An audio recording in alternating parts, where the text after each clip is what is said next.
Okay, now that we've talked about the economic model and the stakeholder model, let me try to use an example to explore these ideas a little more deeply. There is a company called Stew Leonard. They own three stores in Connecticut, I believe, and they're essentially dairies. According to the video, when you watch it, they carry approximately 800 items, all kinds of, bread, obviously, milk, cheeses, vegetables. They have some fresh fruit, and I believe they have a section for some meats. Now, the average store of that sort, if you could find one in Canada, the closest one that only has like 800 items compared to a Sobeys that might have 20,000 items would be like a Max Milk. Now, the average Max Milk in Canada does an approximate annual volume of about $500,000. Stew Leonard, with his 800 items, does approximately $90 million a year. Actually, now he's up to about 110. That's a dramatic difference. Now, the only reason that I know about Stew Leonard is because his phenomenal success has been recorded and done in many business schools to try to understand how is it possible that a fellow who has essentially a business of simple items that can be purchased anywhere, how is he able to generate that level of sales and that allegiance of his customers? And if you talk to Stew Leonard, he's going to tell you nobody comes into his store to see what they can do for him. They want to know what he can do for them. Now, when we talk about a stakeholder view versus a economic view, that sentence says it all. For example, if you go into any food store in Toronto, you'll see that they sell strawberries in those little plastic containers. Either it's a quart or whatever the measurements are, but they come in one or two different sizes and they're nicely stacked out, and you get to buy the container. The reality is, when you get the container home, one of two things are discovered. Firstly, you open up the container and you notice, hey, it doesn't seem that full. And the second thing you might discover is that one or two of the strawberries on the bottom are already going moldy, and you've really got to throw them out. So you paid for strawberries that you didn't get the full weight that you should have gotten in the container. And the reason for that is that somebody came along before you, opened up your container, took out a few strawberries, plunked it into their container so they could walk away with more. And the second thing is, some of the strawberries were damaged, and so you had to throw them out.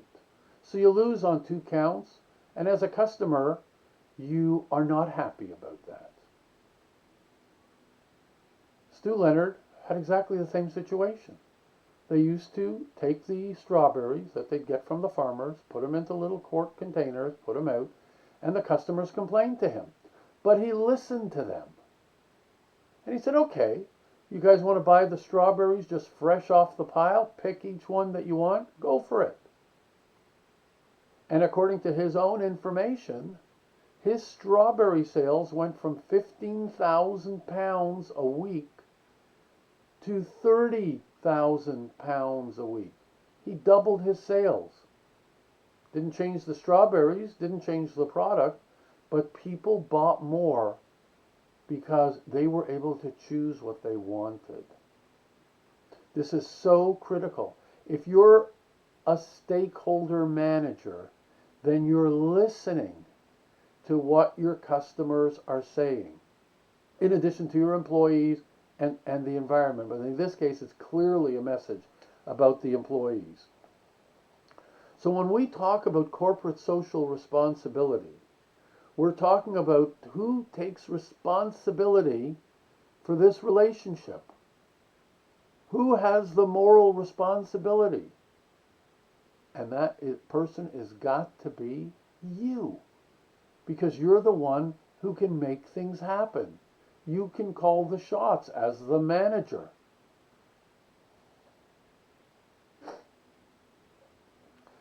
What we are doing by explaining this perspective is we're widening the circle of inclusion. Where before the only person in the circle was the shareholder and his quest for profits, we're widening that circle of inclusion, and we're including the customers and all their diversity, the employees and all of their diversity, and the environment and all of its diversity.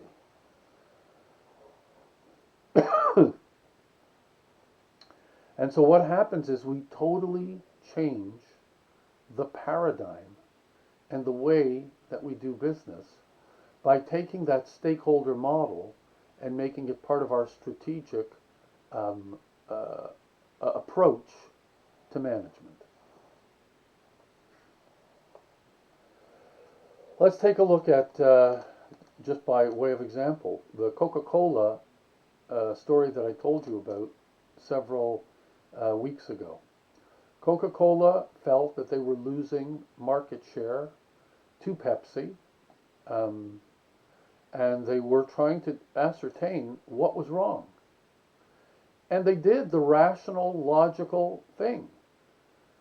They did taste tests between their Coca-Cola and Pepsi, and discovered that in each case, Coca-Cola was losing the taste test, blind taste test, to Pepsi. So that meant that there was an issue with the taste of Coca-Cola, and that's why their market share was diminishing.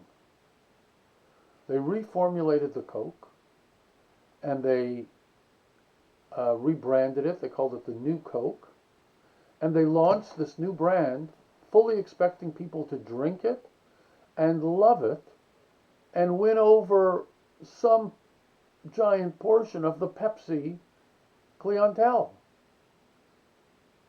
And the end result was, not only did they not win over the Pepsi customers,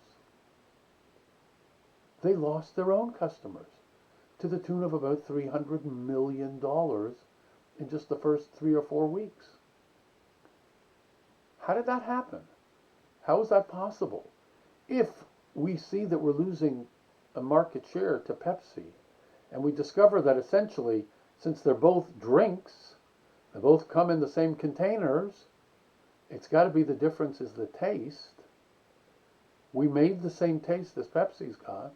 Why isn't everybody happy? And they struggled with that.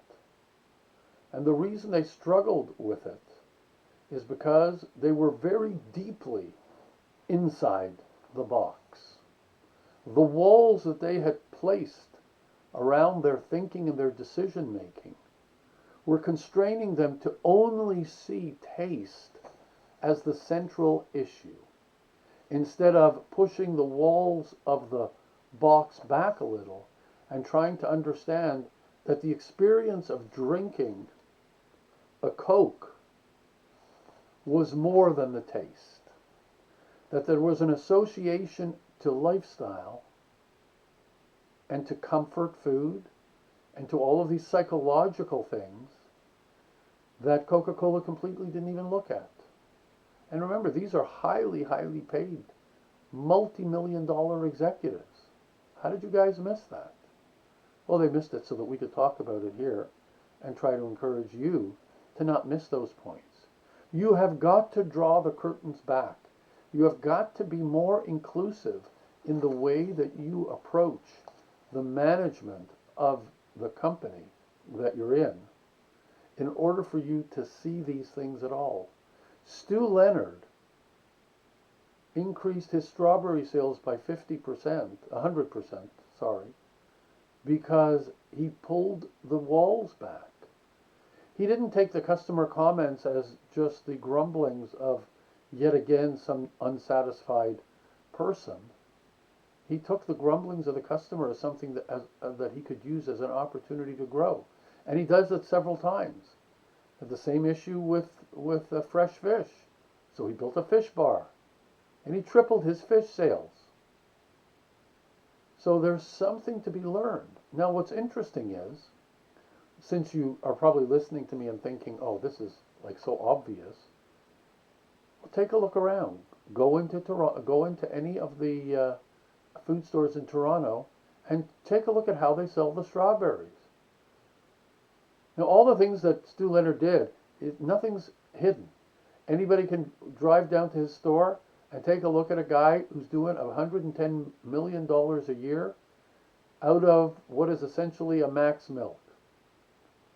He doesn't have 20,000 items. He doesn't have a whole complicated system for inventory management. It's pretty straightforward. But he's doing the volume. There's something to be learned, which is why I'm talking about it. I'd like you to learn it. There is something to be learned from Disney. Same idea. Now, Stew Leonard is a small-time operator compared to Disney, but Disney has the same concept.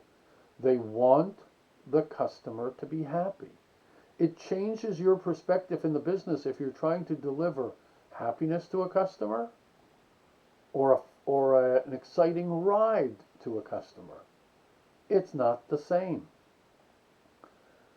So I think that when we take a look at this concept of stakeholder management or corporate social responsibility, when I talk about the gladiator, the warrior, you can really see how significant the difference is. Because the gladiator, at best, can only draw from the limits of his intellect. However smart he is, that's going to be great. But since he's a one-person show, that's what he is, and that's what he or she can draw on. However, the warrior, they're part of a team. They have the intellect available to them, if they choose to be warriors, of maybe 7, 8, or 10 other people, all of whom can widen and move those walls back in different ways that one single person could never hope to do. And that's an important lesson to learn from Stew Leonard, because by widening that base of management, by using the talents of the people around you and validating them, so that's not just a one-way street, you will be able to create a much greater degree of profitability. And ultimately, that's the goal of business. The whole game in business is to make as much money as possible. But the pathway to making that money is not the technology of the 1950s, but it's the technology of the 21st century. So I hope that you will keep that in mind.